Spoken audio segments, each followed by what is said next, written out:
My fiancée said, "I can't marry you. You're just a teacher, and my friends' husbands are all executives." I replied, "I understand." Then I returned the ring, sold the house deposit she never contributed to, and booked a solo trip to Italy. 6 months later, she saw my new girlfriend, the doctor who loves that I'm just a teacher. Original post. I, 32 male, teach high school English. Have for 8 years now. I love it. Yeah, the pay isn't executive money, but I make decent enough, around $58,000 after my master's bump.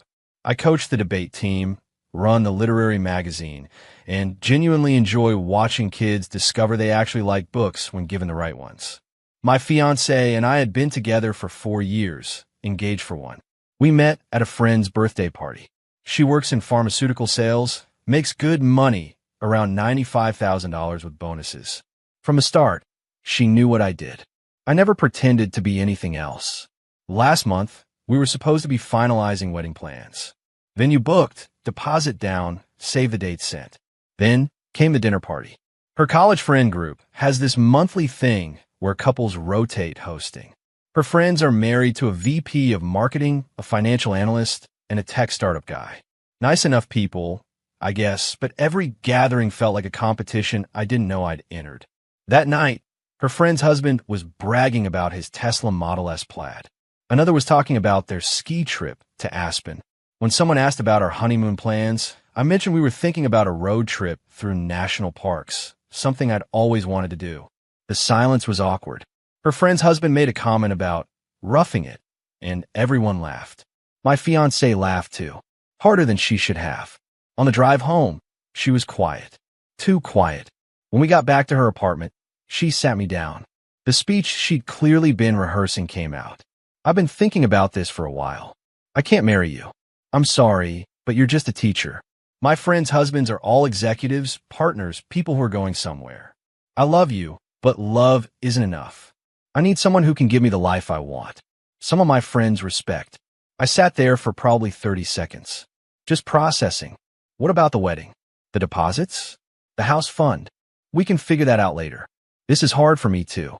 The house fund, right? That was $34,000 I'd been saving for 3 years. Money I'd put into a dedicated savings account for our future home down payment. She'd contributed exactly $0, always having some reason. Car payment, student loans, that designer bag she needed for work. I looked at her, really looked at her, and I realized something. I wasn't heartbroken. I was relieved. The knot in my stomach I'd been carrying for months, the one I'd blamed on wedding stress, suddenly made sense. "I understand," I said. She blinked. "That's it? You understand?" "Yeah, I understand." I stood up, took the engagement ring from where she'd placed it on the coffee table. She'd already taken it off, I noticed. "Put it in my pocket." "That's my ring," she said. "Actually, it's mine until we're married, which we're not going to be. You can't just take it. Watch me." I walked out, drove home, felt weirdly calm, like a fog had lifted. The next morning, I got to work. The ring, took it back to the jeweler. Original purchase price was $4,200. They offered me $2,800 for buyback, since it was custom. Not ideal, but I took it, cash in hand. The house fund, already entirely in my name. Transferred it to my regular checking account. $34,000 available immediately. The wedding deposits. Here's where it got complicated. The venue deposit was $3,500, and the contract was in both our names. I called them, explained the situation. They were sympathetic, but said cancellations required both parties or forfeiture. I sent my ex-fiancée, a text. "We need to cancel the venue. Please sign the cancellation form." Her response, "I'm not signing anything. You can lose your half." My half. Interesting, considering I paid the entire deposit myself. I called the venue back, explained she was being difficult. The coordinator, bless her, said technically the person who paid could dispute it. I sent over my credit card statement. After some back and forth with their manager, they agreed to refund me $2,500, minus their administrative fee. Good enough. The photographer deposit, $800, was in my name only. Got that back in full after explaining the situation. Same with the DJ, $400. Total recovered, around $6,500 plus the house fund. That Friday, I booked a solo trip to Italy. 2 weeks. Rome, Florence, Venice. Business class flights. I'd never flown anything but economy in my life. Nice hotels. Michelin star restaurants I'd always wanted to try. Cost me about $8,000 total. Still had over $30,000 in savings. As a teacher, because I live within my means and don't need a Tesla to feel like a man, I posted one picture on social media from the Colosseum. Caption: sometimes the best journeys start when you stop going in the wrong direction. Vague enough, but everyone who knew. My phone blew up.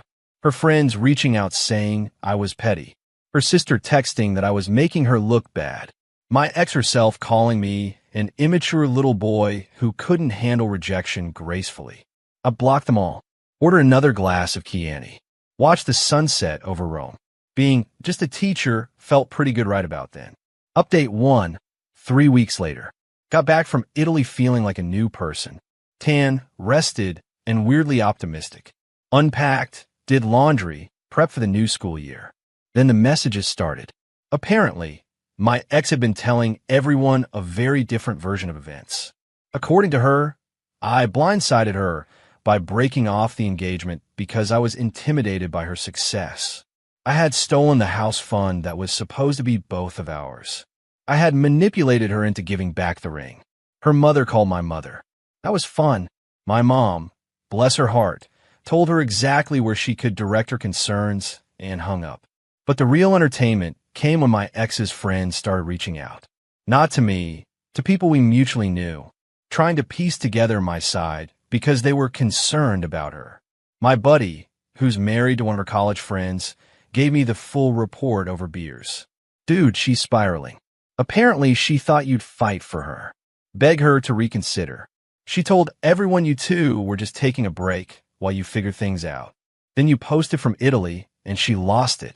She broke up with me because I'm just a teacher. Yeah, she's spinning that differently, saying she suggested couples counseling and you refused. There was no counseling suggestion. She sat me down and told me I wasn't successful enough. Literally, said her friends' husbands were executives and I wasn't going anywhere. His face went through several emotions. She said that, word for word. I can't marry you. You're just a teacher. He shook his head. Bro, I knew she could be shallow, but that's rough. The following week, things got messy, I got a letter from a lawyer, her lawyer, demanding the return of shared assets, including $17,000 representing her equitable share of the house fund, plus the engagement ring. I almost laughed. Almost. Called my buddy who does contract law. He reviewed everything over lunch. This is nonsense, he said. The savings account was solely in your name. You made all the deposits. There's no written agreement establishing joint ownership. And the ring? In this state, it's a conditional gift. Condition wasn't met. It's yours. So what do? I'll send a response letter explaining why her claims have no merit. If she actually wants to sue, she's welcome to waste money she doesn't have. My guess. This is a scare tactic. Cost me $300 for his time. Worth it. His letter went out. Response from her lawyer? Nothing. Radio silence. Bluff called. But she wasn't done. The next Saturday, I was in my usual coffee shop grading papers when she walked in. Not a coincidence. I'd mentioned this place to her plenty of times. She happened to be there with her sister. She spotted me, made a beeline for my table. We need to talk. I don't think we do. You got a lawyer involved? Seriously? This is what we've become. You sent me a lawyer letter demanding $17,000 I don't owe you. What did you expect? Her sister chimed in. She's just trying to get what's fair. You two were building a life together. Were we? Because she told me I was just a teacher and she needed someone her friends would respect. The sister's face flickered. Apparently that detail hadn't made it into her version. That's not exactly what I said. My ex started. That's exactly what you said. Word for word. I remember because it was the moment I realized I'd wasted 4 years on someone who never actually respected me. She went red. I was stressed. Wedding planning is overwhelming and you weren't helping. I paid for everything. Every single deposit. The house fund? All me. The ring? Me. You contributed nothing financially and then told me I wasn't successful enough. Her sister actually stepped back. Wait, you didn't put anything into the house fund. That's not the point. It kind of is the point when you're demanding half of it. My ex grabbed her sister's arm. Let's go. He's obviously not going to be reasonable. I'm being very reasonable. I'm not giving you money that was never yours. She stormed out. Her sister followed, looking less certain than when they arrived. I went back to grading papers. Finished my coffee. The barista, who'd witnessed the whole thing, brought me a free muffin. Rough day. Getting better. Actually, update 2, 3 months later. The school year started. Fall semester always reminds me why I do this job. New batch of juniors convinced they hate literature until you hand them something that actually speaks to them. Watching that transformation never gets old. I've been focusing on work, friends, life. Dating wasn't really on my radar. Then the debate team had their first tournament, and I ran into someone. She was there as a judge. Turned out she's on staff at the university hospital and volunteers for high school academic events when her schedule allows. We got to talking during a break. She asked what I taught. I braced for the usual reaction. English? Oh wow, that's amazing. Those teachers made the biggest impact on me growing up. No condescension. No, that's nice with the subtle pity. Genuine interest. We exchanged numbers. Grabbed coffee the next week. Then dinner. Then more dinners. She's a resident pediatric surgery. Absolutely brutal hours. Insane pressure. And she chose to spend her rare free time judging high school debates because she thinks it's important. Third date. She asked about my previous relationship. I gave her the short version. She said you weren't successful enough because you're a teacher? Pretty much. She laughed. Not mockingly, like she genuinely couldn't believe it. I make 3 times what my attending did at my age, and I'm miserable half the time. You know what I'd give to have a job where I actually enjoy going to work? Where I help people without watching some of them die. It's not that simple, Dash. It literally is that simple. Money isn't success. Success is waking up and not dreading your day. You have that. Most people don't. I didn't know what to say, so I just kissed her. She kissed back. Meanwhile, my ex's life was apparently not going according to plan. Through the grapevine, my buddy again, I learned that her perfect friend group had started fracturing. The financial analyst's marriage was struggling. Turns out his 80-hour weeks meant he was never home. The startup guy's company tanked, and he got laid off. The VP of marketing? Having an affair with his assistant. The dinner party stopped. The comparison Olympics ended. And my ex? She'd been dating a portfolio manager she met at a networking event. Tall, expensive suits, drove a BMW. Everything she thought she wanted. He dumped her after 6 weeks. Apparently, he was emotionally unavailable and only interested in her looks. Shocking that a guy who measures success by salary might be shallow in other ways, too. Then came the run-in. Christmas party at my buddy's house. I brought my girlfriend. We'd been together about 2 months at that point, but it felt solid. Easy in a way my previous relationship never was. My ex was there. I didn't know she'd been invited. She was still friends with my buddy's wife through a mutual connection. The moment we walked in, I felt her stare. My girlfriend, beautiful in a simple green dress. Her hospital ID badge still clipped to her bag because she comes straight from shift. My buddy's wife, trying to be helpful, made introductions. And this is, well, you two know each other. And this is his new girlfriend. My girlfriend, professionally gracious, extended her hand. Nice to meet you. My ex shook it weakly. Same. What do you do? I'm a surgical resident. Pediatrics.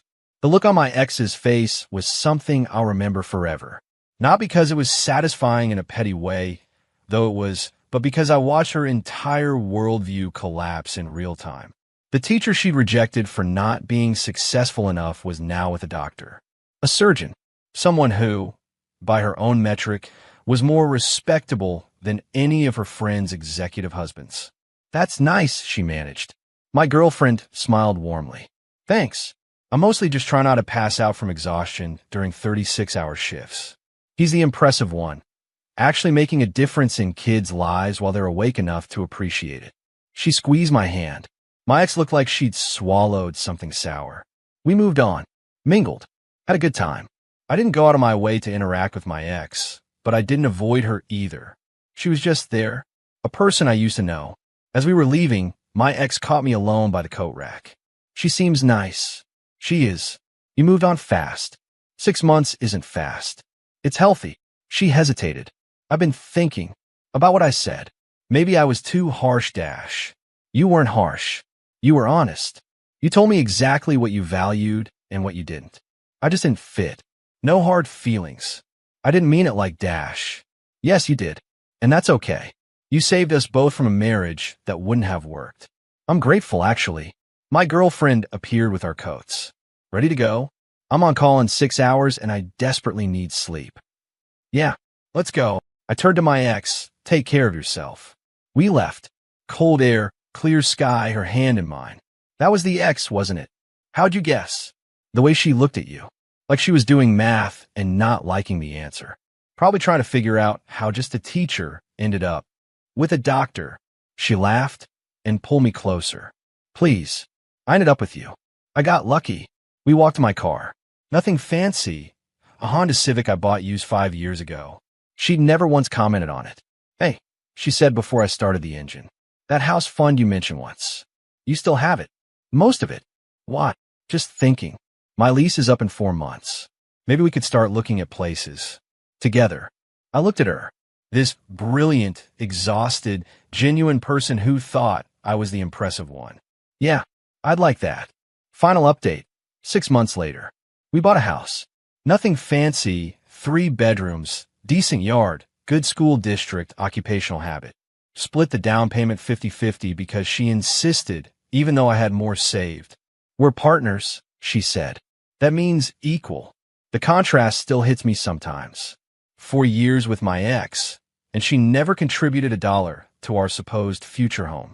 4 months into seriously dating my girlfriend, and she was calculating exactly how to make things fair. Moving day was chaos. Her colleagues from a hospital showed up to help, along with some of my teacher friends. Someone brought a cooler of beer. Someone else ordered pizza. It felt like a community, not a competition. That night, lying on a mattress on the floor, furniture delivery was delayed. She turned to me. You happy? Yeah, really happy. Good. Me too. Simple. Honest. No games. No performance. No measuring ourselves against anyone else's standards. I found out through the grapevine what happened with my ex. Her sister, surprisingly, reached out to apologize about 6 weeks ago. Said she learned more about what really happened and felt bad about how she'd acted at the coffee shop.